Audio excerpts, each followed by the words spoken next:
That was great, we got it. The cast of the Harry Potter franchise were all perfectly behaved behind the scenes. I'm an angel. I'm an angel. Okay, maybe not, but they did share some sweet moments on set, as well as some potentially dangerous ones. If you've ever wondered how slugs taste, or how Ginny coped with being trapped in the Chamber of Secrets, we'll fill you in. Why are you so determined to embarrass me? Ginny waited so long for Harry to finally return her affections, but Bonnie Wright wanted to wait even longer before locking lips with Daniel Radcliffe. Apparently, they both felt it was strange to smooch someone they'd grown up with, which made each actor nervous. Needless to say, they didn't quite get this in one take. It took quite a few the first film, yeah.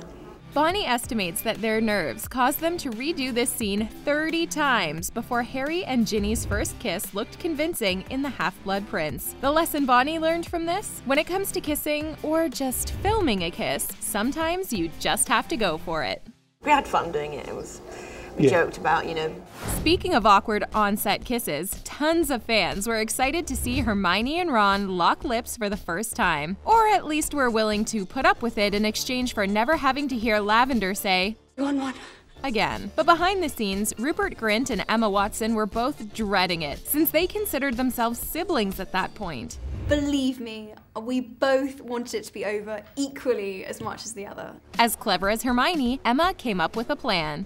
She knows that rather than doing 27 takes, she knew if she committed really early, we'd get it. She wasn't about to do 30 takes like Bonnie and Daniel, so she threw herself at Rupert right away. Once we did it, it was nice.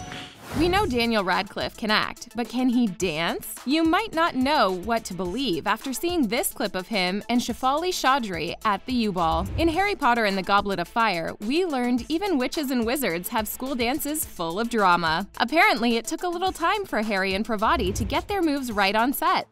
It is just a rehearsal. Later, Daniel claimed to be a fantastic dancer. But because Harry's not very good, I felt I should play it down. Is he a really bad dancer or a really good actor? Ron's brothers, Fred and George, are notorious troublemakers, but Rupert was the real problem on set. Sometimes stars couldn't help but giggle during a scene, and every cast member in the Harry Potter franchise is guilty of this, but no one caused as many disruptions as Rupert. You shouldn't be laughing at the end when you find out that Dan's gonna potentially be killed by Snape. His laughter distracted his co-stars. I can see Rupert laughing in the mirror, and I can see him, and I can hear him sniggering in my ear. Frustrated the crew. Rupert will start giggling, and he'll pretend he isn't giggling. And ended up causing the need for a penalty system for unsanctioned laughter. Red card. Bonnie was forced to pay up during the Half-Blood Prince, during the scene in which Ginny brings Harry a mince pie because she just couldn't stop giggling. In Harry Potter and the Sorcerer's Stone, first-year Hogwarts students learn how to fly brooms for the first time. Playing hand games might not be quite as exciting as soaring through the sky on brooms, but it made for some adorable behind-the-scenes moments. Apparently, Emma couldn't help but take playtime seriously, and her cast members noticed a competitive streak right away. I'm a very competitive person. Emma slapping hands with Tom Felton was so cute, we can't believe she was smacking him in the face just a few years after this. Hermione, no! He's not worth it. But don't let Emma Watson fool you. She's a competitive and clever person, but that doesn't mean she can't be bad once in a while. This star has broken character due to laughter quite a few times, and was seen using her cell phone while on set. On the bed, with her shoes on. Everyone knows electronics don't work at Hogwarts, Emma.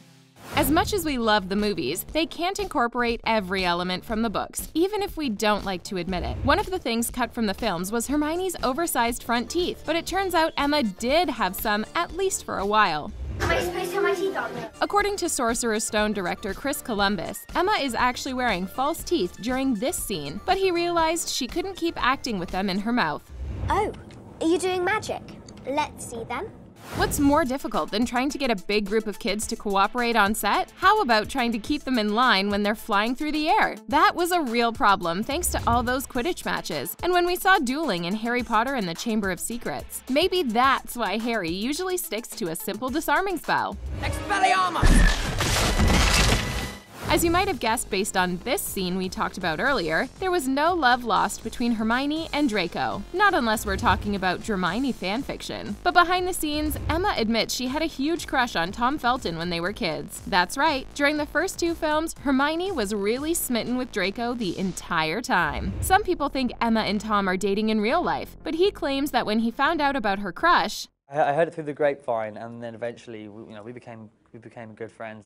Poor Emma had to film her scene on the Hogwarts Express with fake teeth, while Rupert and Daniel got to stuff their mouths with candy. I got every single flavour. Well, hopefully not every flavor. George sweared he got a bogey flavoured one once. Apparently, nobody ever told Daniel not to play with his food. Get a snake and turn it into a whip. Daniel Radcliffe and Rupert Grint are friends in real life, but on set they had a few differences. Apparently, Rupert was a little bit shy and didn't want to be seen while he was getting his hair and makeup done. Rather not be seen like this? Yeah. Meanwhile, Daniel had no problem wearing some different clothes during Harry Potter and the Deathly Hallows. Wow, we're identical. Ron learned about the dangers of a broken wand the hard way, when he ended up cursing himself with a slug vomiting charm in Chamber of Secrets. We know Ron didn't have a lot of fun being cursed, but Rupert didn't exactly enjoy it either. For Rupert, this movie moment was the most challenging part of the franchise at that point. He had to put slimy plastic slugs in his mouth, and then, well, you know. Don't worry, there was at least one upside to filming this scene. But they tasted quite nice, actually. In order to make the process a little bit easier, the crew made sure to add flavoring to the slime, so Rupert was tasting chocolate, fruit, and peppermint. Apparently, Harry Potter and the Chamber of Secrets was full of challenges for the cast, and Bonnie Wright struggled to get through one of the scenes. Ginny Weasley has a bigger part in the second movie, but unfortunately, that was because she was being tormented by you-know-who. She ended up in the Chamber of Secrets, laying on a very cold marble floor. According to Bonnie, the floor was so freezing that she couldn't handle laying on it for long enough to film the scene. So in order to get her through it, the crew hid hot water bottles in her clothes to keep her warm. As poor Ginny grows weaker. Emma Watson has had tons of success, both within the Harry Potter franchise and outside of it. But there was a time when filming Harry Potter and the Deathly Hallows Part 2, she actually missed her mark. Literally. Escaping Gringotts wasn't easy behind the scenes either, but at least there wasn't a real dragon. Well, come on then! Behind the scenes bloopers are one thing, but Helena Bonham Carter did some real damage to one of her co-stars while working on Harry Potter and the Order of the Phoenix. Bellatrix Lestrange has a real mean streak, while Helena's harm was entirely accidental. During one scene, Bellatrix gets her hands on Neville Longbottom and puts him in peril in front of his friends. It turns out, actor Matthew Lewis was in real danger of her wand. Matthew moved while Helena was poking her wand at his ear, and the two collided. Ouch! Matthew ended up with a perforated eardrum and didn't come clean about what happened for 3 days. Don't worry, the pain and hearing loss was temporary, although the jokes kept on going. Helena says she would always shout to ask Matthew if he was alright after this. Don't give it to her! Shh. Which one of these behind-the-scenes moments was your favorite? Do you think the cast was perfect together, or would you have preferred some other stars instead? Let us know what you think in the comment section below, and make sure to click on the subscribe button for more new videos from us here at The Things. We'll see you next time!